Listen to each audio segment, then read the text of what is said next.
Blackburn Rovers' first cup game under John Dale Thomason. Will it be the first time in a long time that Blackburn Rovers have a cup run, or will it be more Tony Mowbray out in the first round and concentrate on the league? Let's find out next.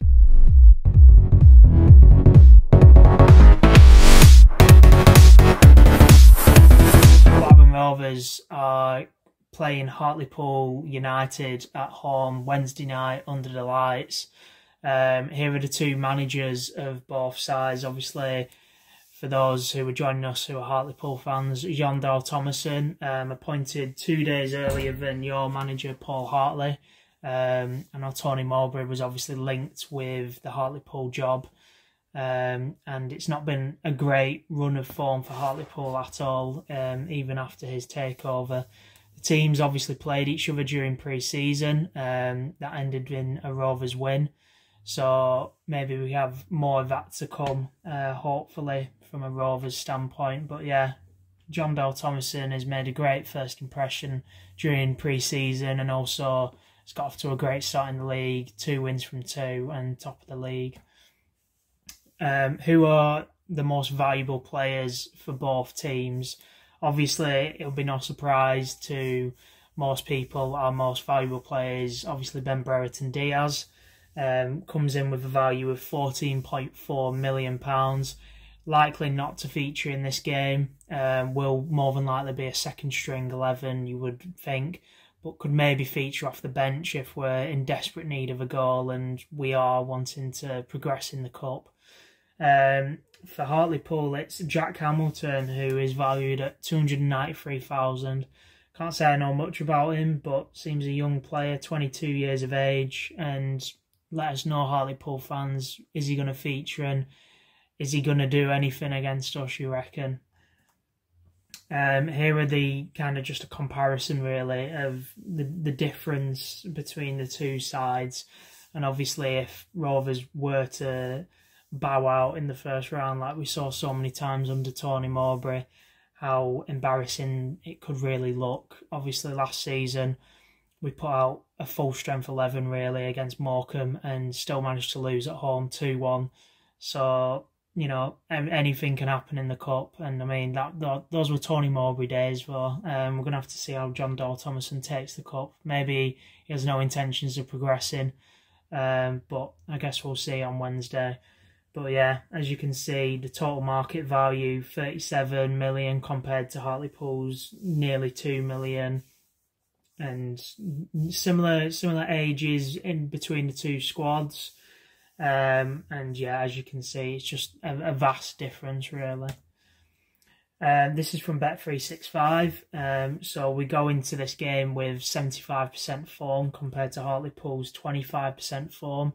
The performance in terms of the games there, obviously Rovers are coming off 4 wins in a row. That includes pre-season.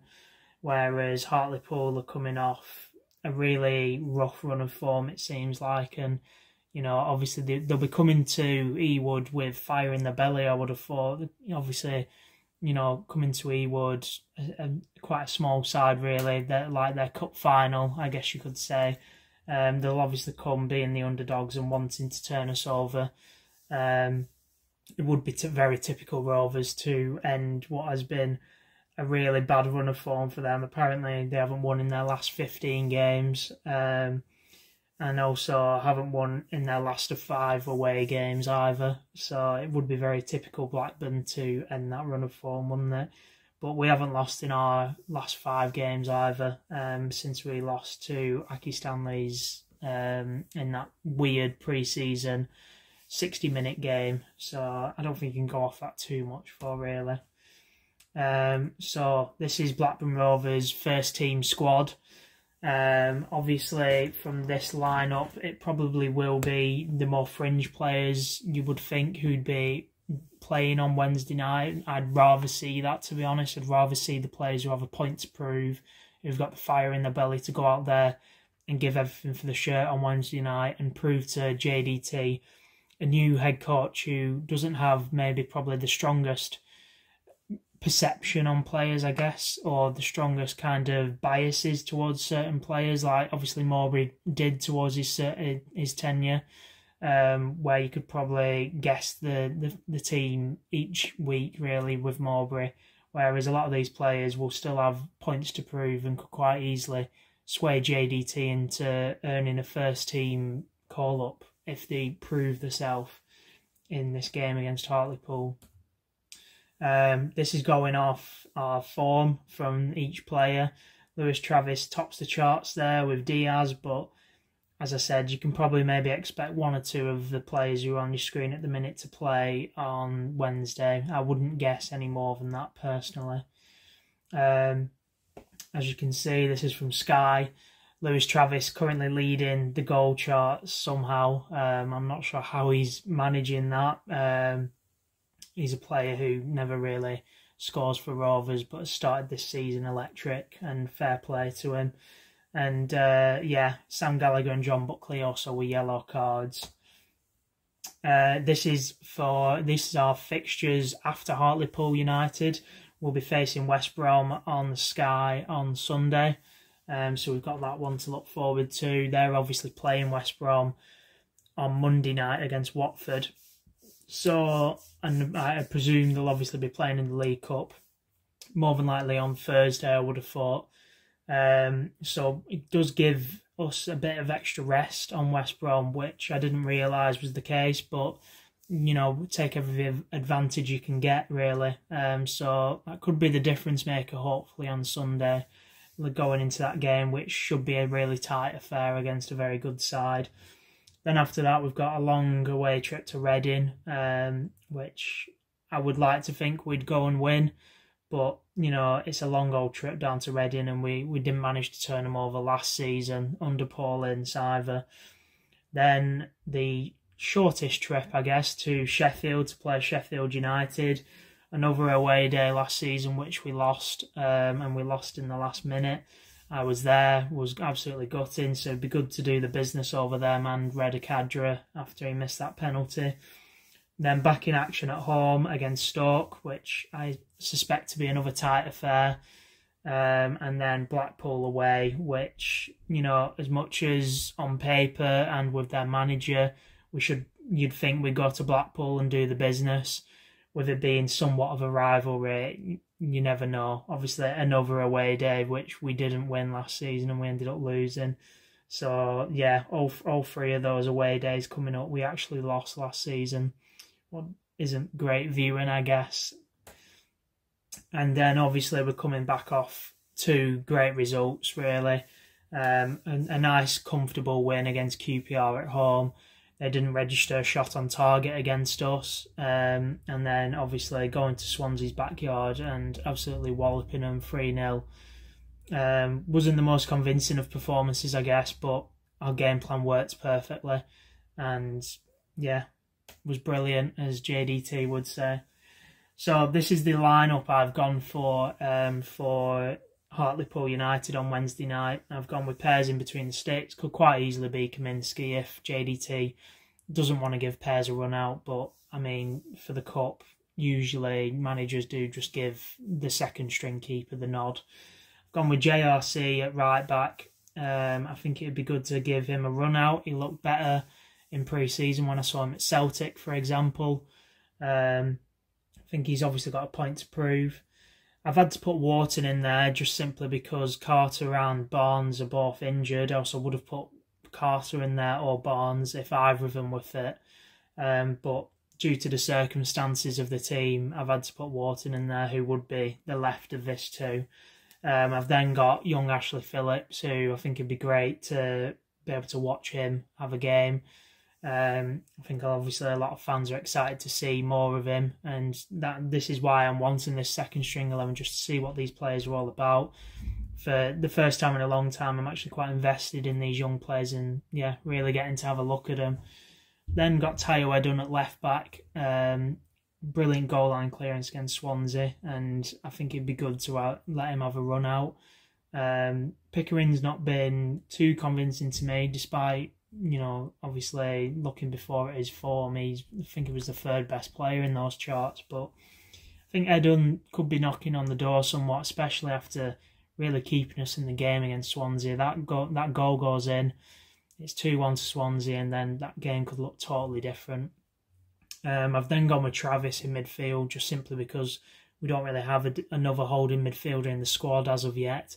That could quite easily be Adam Wharton, who goes in there, or a Garrett. But personally, I think Travis, put him in there, he's the captain. Obviously, if he's a bit leggy, then don't. But, I mean, I do feel like we need that bit of bite in midfield, so I don't feel like there's anyone else who really offers that in that position other than Travis.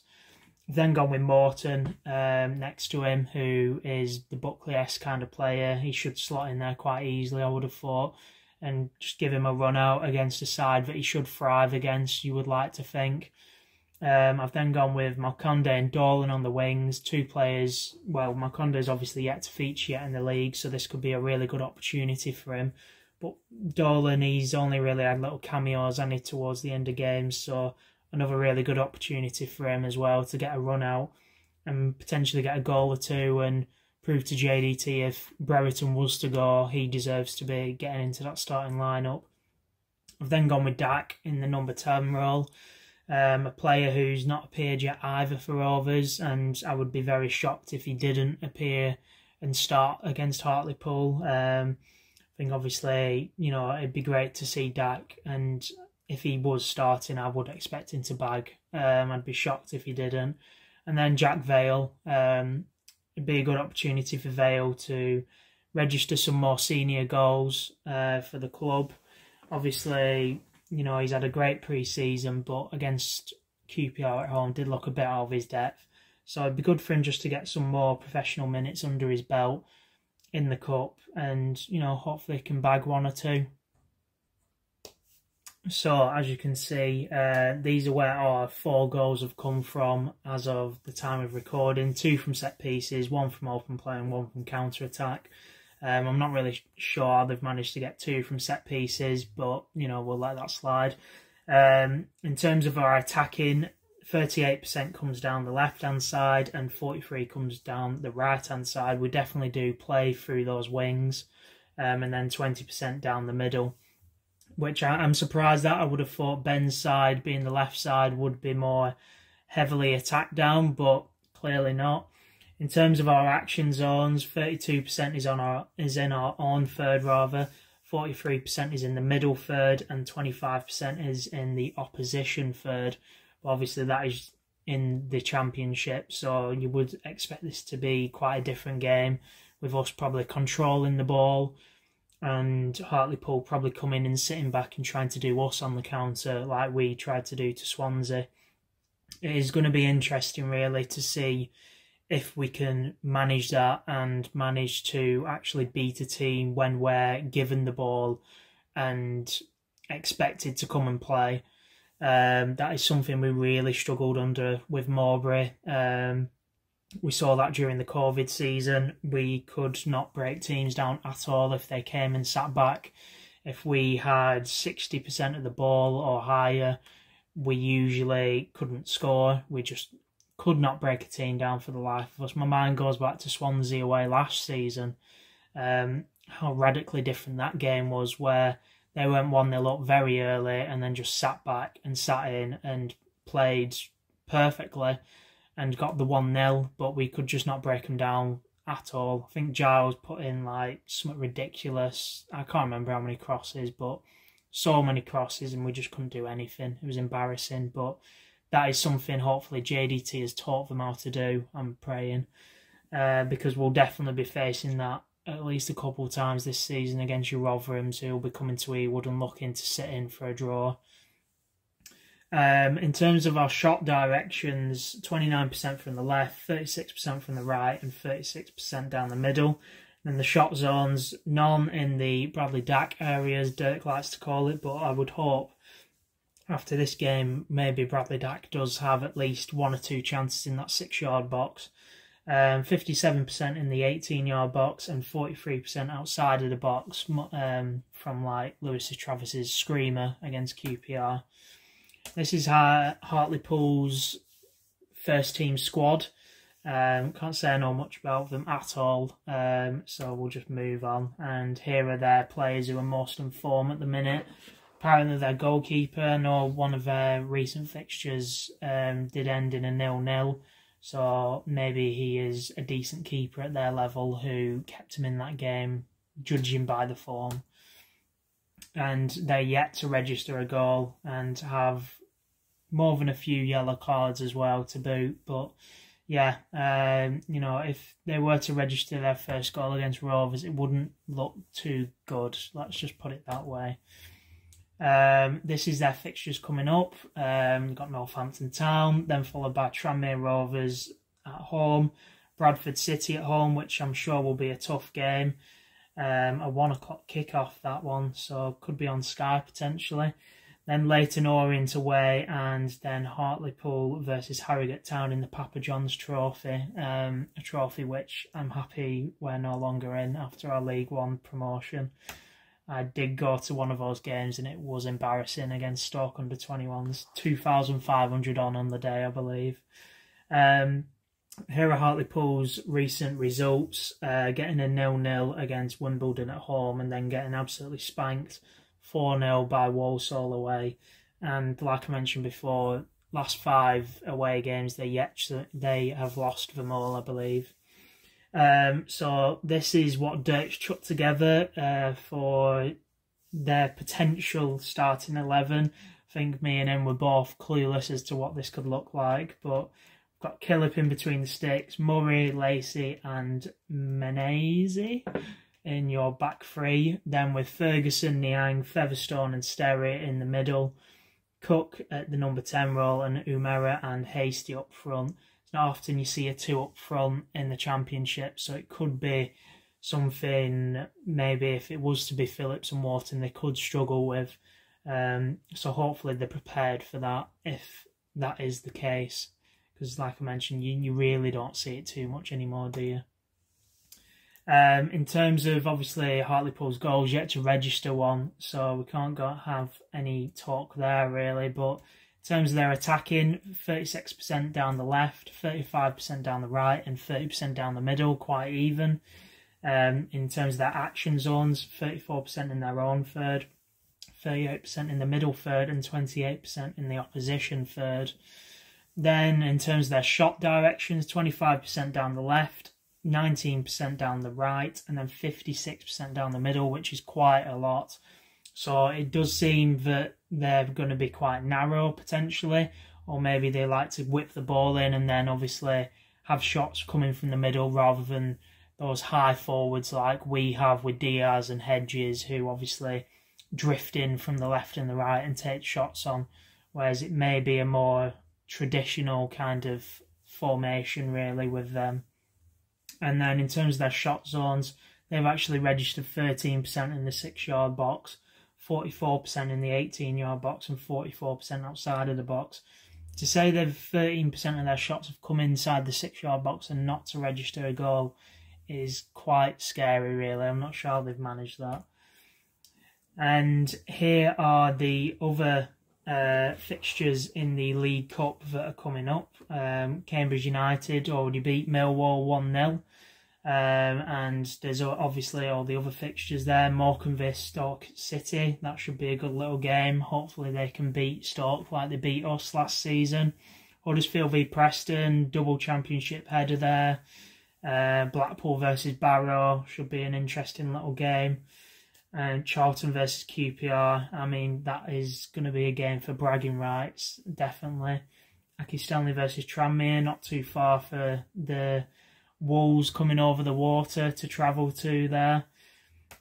And here are some more for you to soak in. Bolton versus Salford City, being another grudge match you would like to think there. Plymouth versus Peterborough. Sheffield Wednesday versus Sunderland, that should be a good game, you would think. And then West Brom versus Sheffield United. I'm going to assume that's on TV. Big game, that. But this is what I've predicted for the game. I've gone 2-0 to Blackburn. I didn't really realise how poor Hartlepool's form has been before making that prediction, so it could quite easily be a 4-0. But I'm not going to get too ahead of myself. I'm still going to stick with a 2-0 just simply because I do expect it to be our second string 11, and I know how poor we have been as of late in the Cup. So I'd happily take a 2-0. I'd love to see a cheeky little cup run this year. We haven't had one since under Coyle, when we faced United at home. And, you know, if it is going to be a mid-table season, which obviously many are predicting this season, it would be great to just have a cup run chucked in there, maybe pull one of the big six. You know, obviously it may not end up being a mid-table season with the way we've started like a house on fire, but obviously we can't get too ahead of ourselves. But yeah, that's it, guys. Thank you for watching. Give me your score predictions down below. Don't forget to like and subscribe. And yeah, tell me what your thoughts were on me doing this preview for once. Dirks took a step back and let me have this for the League Cup. And hopefully, if obviously we carry on in the Cup, maybe I'll be featuring more in the League Cup games in the future, and also the FA Cup games on the previews. So yeah, thanks for watching, guys, and I'll see you later.